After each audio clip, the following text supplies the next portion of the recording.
All right, Alico 3, and let's do a weekend sales recap video. I've got about 15, 20 cards. These are just interesting sales, higher valued cards that sold. So we'll start off with one that sold rather quickly, within 24 hours. Oh, there's also a card that sold on MySlabs here, myslabs.com. It's actually grown pretty good. I finally signed up because I don't know. What do you have to lose when it's 1% fees and no returns? So there's one sell from there, but we'll start off with baseball. Here we go.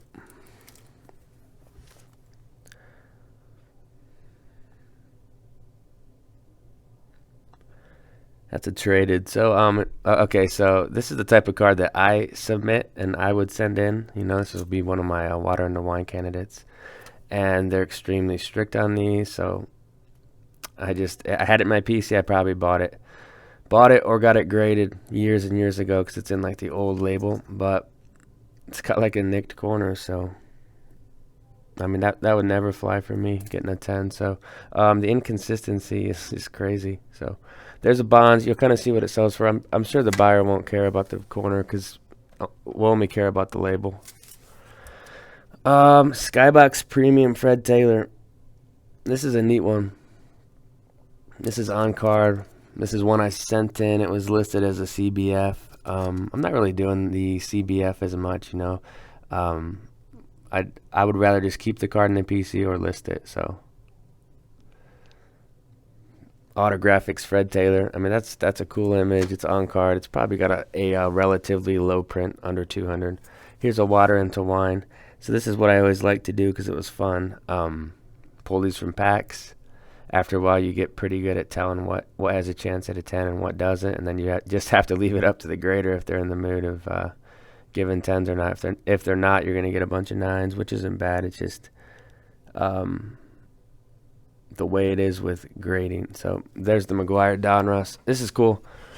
Some all-time great backs getting some respect. So Peterson, cool patch. This product dropped February 2008, I believe, and I used to track the prices when it came out because I was kind of intrigued by how high the Peterson would sell.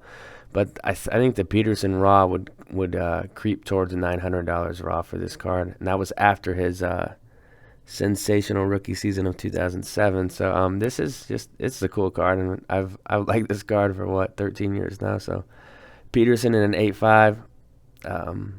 Great card for somebody to pick up. It's a shade over 600.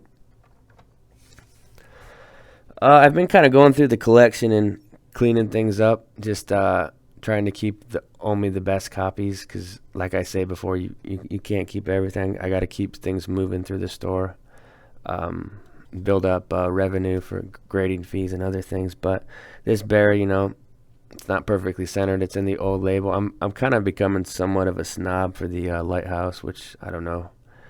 Take that for what it is. But the 89 score Barry and a 9. This Brett, see, this is the same case. It's like I'm trying to only collect centered vintage. I think some people like sharp corners. Some people like a clean surface, like no surface things on the face. My thing is just centering, and it's a 7. It looks like a 7, but it's got 75-25 centering or 70-30. So I decided to move this Brett. Another really clean vintage card for somebody. Here's a market of a player that's just been pretty consistent, and now it's just starting to slowly creep upwards. This is the 2018 Donruss Lamar Jackson, the rated rookie. Just a cool image. It's got the iconic rated rookie. It's a PSA 10. That's what everybody wants these days. Dominguez. This is one that I think I sold this fixed price for like $100 more than the auction. The auction didn't do too well, but that's why you don't do auctions, right? So this is the 2020 Bowman Chrome. This is just the base. A kid that hasn't played at all. There's a ton of hype for him. So we'll kind of see what 2021 has in store for him. I'm gonna guess he's gonna start out in rookie ball because he's so young. Yeah, he just turned. Is that right? He just turned 18. Jeez. Kawhi Leonard. This is the Elite from 2012. It's out of $5.99. This one sat in the store for months. I mean, it had to be 3 or 4 months at least that this card just sat in the store, or around $200. So I mean, I think his market must be pretty cold. Victor Robles, this one, just one I got graded, but it's 50 of 50, so it's the 2018 Topps Chrome Gold Refractor. It's the actual Gold Refractor, not the Gold Wave. So Robles, PSA 10. I typically don't grade the autos. I just think it looks too messy, and I've always been one that just, if the auto, like this auto to me looks fine. Maybe it's not the boldest right there, but I don't know if it would get a 10, but it's not smudged, so I don't worry about that. And that's a collector to collector preference if you care about the auto grades. Jordan in an 8.5. This is, these older cards, SGC added this to the back of their label, which I think looks better than it used to. Now they just need to make a hologram and maybe like a barcode. But this is the 88 Fleer. These old cards, especially this one with the white border, that card was just made for the Tux. It looks great. So 8.5. This was the sale from My Slabs. It was right at like 160. So, and that's like the same price I have it on eBay, and it didn't sell. I put it on My Slabs. It sold within a day. It could have just been dumb luck. I don't know how the traffic is over there, but I'm gonna continue to list stuff. I don't have all the I spend a lot of time listing on eBay, so maybe I'll transition and spend more time on My Slabs, less on eBay. But I was impressed with the quickness of this sale. Okay, so, the thing in the hobby is SGC doesn't sell, and, obviously it doesn't sell what PSA does. Typically, depending on the card, 60 to 75%. But, if you list stuff fixed price and you're patient, then cards will sell. This sold for close to $900. I think 10s or some, maybe $1,000 to $1,200. So, obviously it's not going to get a PSA premium, but still solid sale there. That's the flagship Rogers. And SGC ramped their prices up this week, which I think it's just totally temporary. I feel like they'll come back to around 30, 35 soon. Exquisite Collection Chris Johnson, $199. This is just a card. This is just a I wanted to show this card as an example. I always talk about investing in tailbacks and how the market just goes dead after they're out of the league. And this is a player that came close to 10,000 rushing yards, had a 2,000-yard season. He was the best back in the NFL for a couple years probably. And this is his Exquisite Collection, which is like the marquee brand, and it's out of $199. Like you would, and it's a mint card on a thicker card stock. It is Beckett, so take that into consideration. But all that into consideration, you got a $60 card, which is just crazy to me. So I don't know why I even sold it, but $60 for that Chris Johnson, crazy. There's countless other backs that had good careers, like Jamal Charles, that have the same deal. You're in the league and you're a star, and your hobby's pretty solid. And then when you're out of the league, you're not talked about. You're not in the Hall of Fame. You just kind of get left in the dust. That happens to so many running backs, and that's the way the hobby's been since I've been buying these higher end cards since around 2003. 86 update bonds.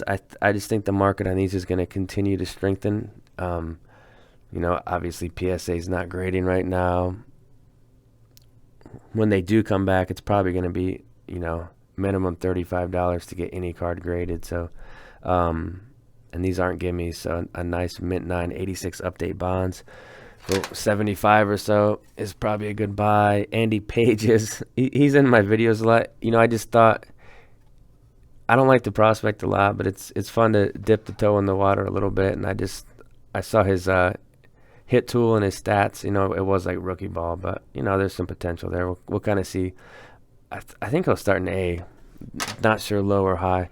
Daniel Jones, I think his hobby's creeping up a little bit. This is the Silver Prism though. It's not numbered, but fantastic shine on this one. And in these current times, I thought the price paid was, it wasn't crazy high for a silver auto, but respectable sale. This one sat in the store for a while, and it's kind of weird to say that about Mahomes, but I probably had it priced a bit too high. But I've got like 5 more of these because, when you send a card like this, if there's a little white on the corner and the rest is clean, they're going to give you a 9. So I might put a few of those on My Slabs. So Mahomes rated rookie in a 9, and then round things out with LT. So this is